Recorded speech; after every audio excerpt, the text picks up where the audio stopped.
Sunod, mga kababayan, ito patunay, isa ito, mga kababayan, sa patunay na kapag sa side ng mga Duterte, wala talagang makukulong nung panahon ni Digong. Katulad nito ngayon, mga kababayan, kay Manny Pacquiao.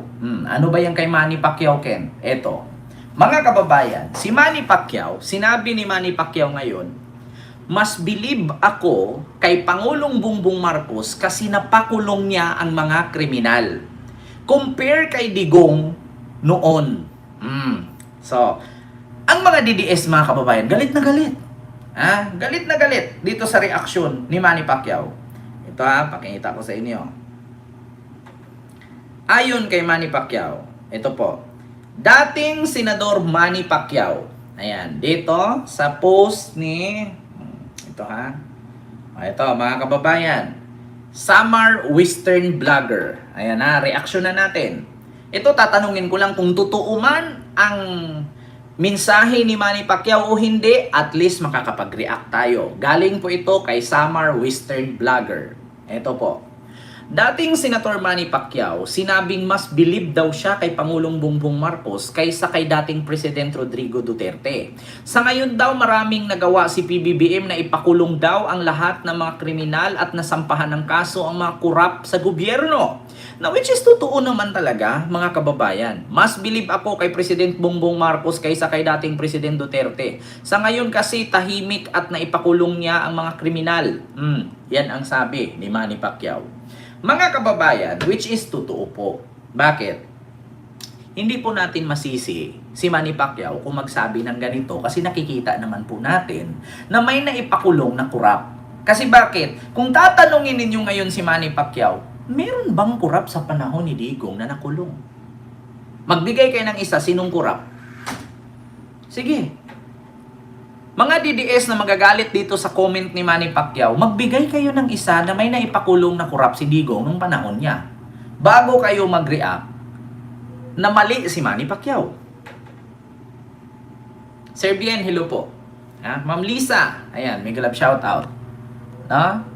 Santiago, and kay Ma'am Kenji, ayan. Tanong ko lang, mga kababayan, sino pong kurap na naipakulong ni Digong? Kaya nga sabi ni Manny Pacquiao, believe siya kay PBBM na may kurap na naaresto, nakasuhan at napakulong. Sa panahon ni Digong wala. Kaya mga DDS, huwag kayong magalit Tignan ninyo. Reverse psychology na naman to ng mga DDS, sasabihin nila. Kaya naman nagaganyan si Pacquiao, balimbing kasi yan. Nasabihin nila yan, balimbing. Alam nyo, sa totoo lang, speaking of balimbing, normal yan. Favorite fruit yan ng mga politician. Pero kung ikaw tatanungin, bakit hindi ka babalimbing kung nakita mong tama yung gawa ng tao? Alangan man manatili ka sa isang katiwalian. Siyempre, lumipat ka doon sa kabutihan. Huwag kang manatili sa kasamaan, may impyerno ka niyan. Ngayon, mga kababayan, kung tutuusin, isa po si Manny Pacquiao sa patunay na talaga pong maraming kurap nung panahon ni Digong. Kaya nga hinahamon siya ni Digong noon, magsabi ka ng pangalan at ahensya sa gobyerno kung asyaan ang kurap. Kasi kung hindi ka magbigay, isabi ko sa taong bayan na ikumpanya kita na hindi ka iboto kay sinungaling ka. Di ba? Sabi yan ni Digong noon.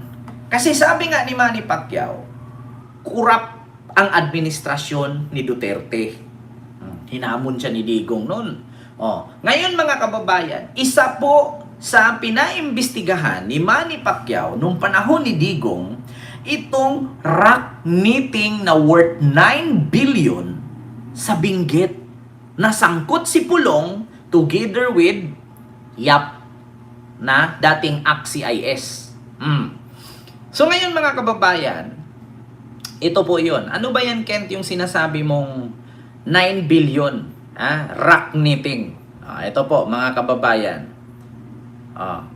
Dito tayo, mga kababayan. Pacquiao wants Senate prove 9 billion rock knitting in Benguet. Ayan. Panahon po ni Duterte yan, mga kababayan. Gusto ni Manny Pacquiao na imbestigahan sa Senado yung 9 billion rock knitting sa Benguet. Nasangkot si Pulong at si Eric Yap. So ngayon mga kababayan na baliwala lang. Napunta lang sa joke-joke ni Digong na sinungaling si Pacquiao, walang may pakitang tama. So samantalang ngayon mga kababayan, hindi ba totoo? Si mismong si PBBM naka-discovery 36 billion na. 36 billion na yung 9 billion noon. Kasi bakit? Hinahayaan at pinoprotektahan ni Digong. Yung 9 billion na kinanta ni Manny Pacquiao na rock-knitting sa binggit noon, ginawa ni Digong kinitoy-kitoy niyang putang ina siya. Kasi nakinabang pala siya. Pati anak niya. So ngayon, yung dating 9 billion, medyo maliit pa, naging 36 billion na ngayon. Putang ina nila. Kita nyo yan? Tapos sasabihin ni Digong, sinungaling si Pacquiao. Kayo mga DDS, paano nyo ipagtanggol to? Sabihin nyo, sinungaling si Manny Pacquiao. Mismo Pacquiao once seen it prove on 9 billion rock knitting project in Benguet. Ito na, AXIS, ito. Seek a Senate investigation on 9 billion rock knitting project in Benguet, which is allegedly back at the province caretaker AXIS. Party list representative Eric Go Yap. Kita ninyo? Tapos pahamon-hamon pa si Digong. Ikaw man sabihin mo kung saan at sino, anong ahensya yan. Kasi kung hindi mo mapatunayan, ikumpanya kita sa tao na huwag kang iboto kay he is a liar. Sabi ni Digong yan, putang ina niya. Diba? Ang galing-galing mo magsalita, buti hindi mo nalunok yung dila mong hayop ka, putang ina mo. Yeah? Kaya ngayon mga DDS, magpakatanga pa rin kayo. Dati 9 billion lang yan. Ngayon, magkano na? Ito, check natin. Ito mga kababayan, 36 ito billion rock knitting. Kita naman natin yan Benguet. Ito na yung 9 billion noon. 36 billion peso rock netting scam in Benguet naman po ang pag-usapan natin. Kasi you previously challenged Mayor Benjamin Magalong to drop the names of those involved. And earlier may storya tayo and Magalong said hindi pa siya nagbabanggit ng mga pangalan dahil hindi pa tapos yung investigation. Wala rin daw siyang pinoprotektahan at sabi pa nga niya sa'yo na well, this is in response to your challenge. Sabi niya, meron naman kaming honor code. A cadet does not cheat, steal, or lie. Siguro i-review na lang niya yon. Your thoughts, please. Applicable sa kanya yun. Kasi sinabi niya sa akin noong 2022 when we had the conversation, kung sino nasa likod ng rock netting scam. Bakit hindi niya masabi ngayon? And for somebody who's posturing as an anti-corruption procedure, wala pa nga siyang napafile na kaso Actually, si Trillanes, binulgar din ni Trillanes. Yan. Noong panahon daw ng 2022 election, nakausap daw ni Trillanes si Magalong at sabi daw ni Magalong, alam mo ba, kumpadre, si Eric Yap at si Pulong nasa likod ng 36 billion na yan. Napaghatian na nila yan. Kaya nagtaka si Trillanes, bakit ayaw niyang pangalanan si Pulong? Kung noong 2022 election, kinausap na pala niya si Trillanes niyan. Si Trillanes may sabi niyan. Ngayon lang, kakasabi, baka sabihin nyo naman, nag-imbento ako ng kwento. Lahat po ng sasabihin natin dito, may ebidensya, may pruweba. Galing kay Trillanes yan. So ngayon, mga kababayan, asan yung sabi nila ngayon? Anong reaction ngayon ng mga DDS kay Manny Pacquiao? Mali ba si Manny Pacquiao na mas believe siya kay PBBM kaysa kay Digong? Sa panahon ni Digong, putang ina, puro ngal-ngal, kayabangan. Kapag kakaalyado niya sangkot, ipapatay niya lahat ng witness para tapos ang issue. Ang style kasi ni Digong noon, mga kababayan, halimbawa, katulad nung magnetic lifter, si Jimmy Guban, tsaka yung isa pa, pinakulong niya. Na which is si Jimmy Guban, yun yung nakabisto na may droga sa magnetic lifter. Pero ang ginawa ni Digong, pinakulong niya yung nakabisto, pinatay niya yung iba, nirakrakan niya ng Armalite. Yung NBI agent, gumagapang-gapang sa lupa, pinatay ni Digong. According yan sa investigasyon sa Quadcom. Kung sino pa yung nakabisto, siya pa yung nakulong. Kita niyo yan? Ganyan si Digong. Kung sinong nakabisto, either ipatayin ka, ikulong ka. Pero ngayon, kung isuma total at himay-himayin ninyo, nagkadugtong-dugtong na. Kaya putang ina mo, Rodrigo, makulong ka dyan, putang ina mo. Demonyo ka sa lahat ng demonyo. Putang ina ka. Kaya mabubulok ka dyan, putang ina mo. Mabuhay ka hanggat gusto mong putang ina ka. Mabulok ka dyan, hayop ka. Pakademonyo mo. Nilinlang mo yung taong bayan. Kung baga matapang ka, putang ina mo. Protector, mafia, drug lord, protector ka pala. Lord of drug lord ka palang, hayop kang putang ina mo. Diba? Diyos mio, marimar ka. Kaya dapat lang makulong ka dyan, tang ina mo. Kinasusuklaman ka ng taong bayan. Sinusumpa kitang hindi ka makauwi, putang ina ka. Mamamatay ka sa hirap. Uudin yung likod mo sa kakahiga. Mamamanasin yung mga binti at braso mo sa wala kang exercise. Mamamatay ka dyan. Hayop ka. Diba? Kita mo yan. Kaya sabi ni Senador Trillanes, demonyo yan. Diba? Demonyo yan. Sa totoo lang. Alam nyo na, mga kababayan. Kaya kayo mga didis, putang ina nyo lahat kayo. Todo-todo, literal. Walang ligtas sa inyo.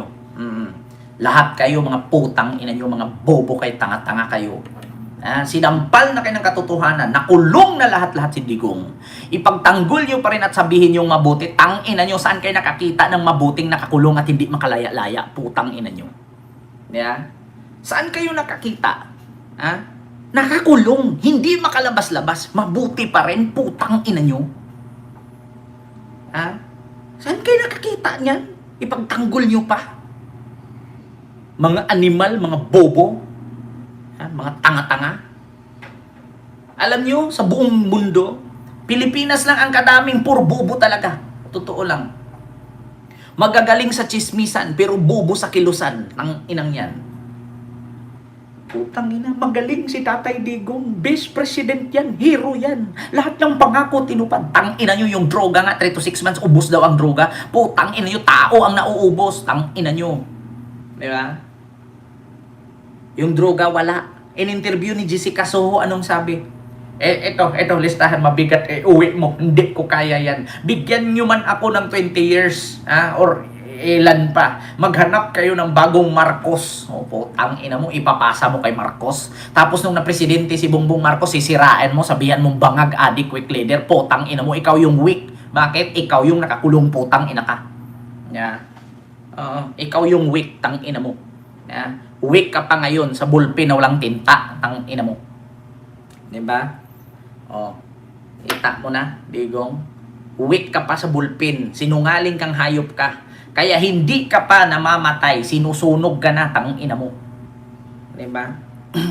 Tapos lilinlangin mo yung tao. Lilinlangin mo yung tao na magaling ka. Magaling ka mang iskam, tang ina mo, budol kang presidente, kang hayop ka. Ini-scam mo yung tao. May pa golden age of infrastructure ka pang nalalaman na bill. Putang ina. Sa 119 ka project, putang ina, 12 lang natapos. Putang ina mo, nasaan yung pondo niyan? Tang ina mo. Tapos si BBM nagsunod ng bayad dyan sa bill na inutang mo na 14 trillion. Putang ina mo. Tapos sabihin mo si Bongbong Marcos ang magnanakaw. Tang ina mo ka.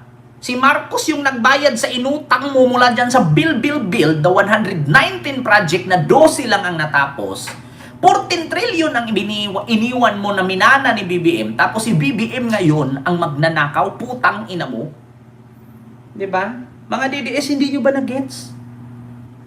14 trillion utang ni Digong bumaba sa sinalo at minana ni Marcos. Tapos sisigaw ninyo si Marcos magnanakaw, putang ina nyo, saan napunta yung 14 trillion sa bill pa lang?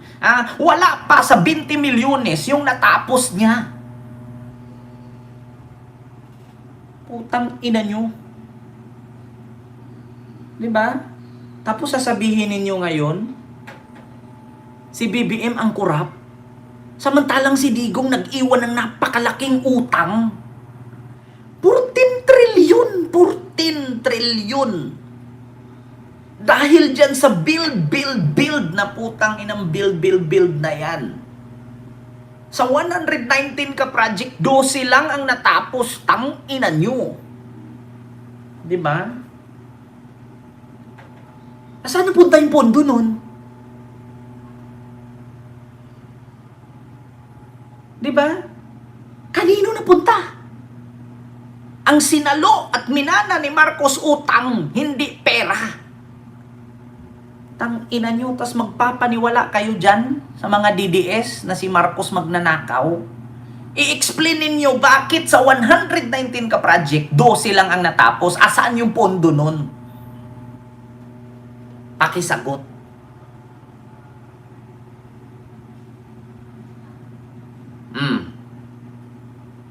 Kaya yun, kinarma. Bilyon ang naubos kay Kopman. Diba? Putang ina nila tong mga hayop na to. Tapos sasabihin nila si BBM ang magnanakaw kasi pumirma sa GAA. Putang ina nyo, si Digong 6 na beses pumirma ng GAA. May kurap ba siyang napakulong nung panahon niya? Wala. Ang sarap nyo ipagbala sa electric pan nang mag-ikot-ikot kayo nang hindi patigilin, di ba? Diyos ko, mga potang ina nilang mga hayop na mga bobong nila lang. Ay, Diyos ko. Mamarikit. Ayan. In Sweden, mega love shoutout po. Di ba? So, yun lang po, mga kababayan. Yung ating live, no? Sa mga oras na ito. Alas 10 na po. Alam nyo naman po, pag alas 10, matutulog na po tayo.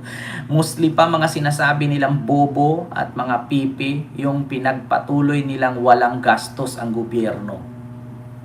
Kita nyo yan mga kababayan, 119 ka project niya sa golden era of infrastructure na build. Biruin nyo, bumili ka ng pugon, bumili ka ng tren na wala pang release, tapos lahat ng binili mong tren, kamamahal, puro may tagas. Tatanungin ninyo ngayon, totoo ba yan, Ken? Baka naman pag ipapanood ko pa dito ngayon, ang mga DDS sasabihin na fake news na naman tayo. Ito ha. Ito na. Tren, binili ni Digong, may tagas. Lumabas sa pagdinig sa Kamara na ang mga biniling bago ng gobyerno noong 2017 para sa LRT1 Cavite Extension ay may tagas. Pinuna rin ng mga mambabatas kung bakit bumili na ng mga bagon kahit hindi pa tapos ang mga riles. Bili ho ang gobyerno noong 2017, pero nung dumating ho dito ay hindi ho natin nagagamit sapagkat ang 80 na dumating sa ating bansa ay may water leak. Kita nyo? Bumili ka ng tren, walang release, tapos lahat ng binili mo, ang presyo branded, tapos yung dumating puro leak, puro butas, puro tagas. Putang ina nyo mga DDS. Diba? Ganyan kayo katanga. Mga inutil, lampas lupa, uto-uto, pangit, patay guto, manyakis, bobo. Ganyan kayo. Ang presyo nyo, 6 billion. Pero ang dumating, substandard. Hindi lang tren yan, mga kababayan. Meron pang barko ng Philippine Navy. Bilyon din ang halaga. Pero yung dumating, second hand na. Kita nyo yan. Ay nako, mga kababayan.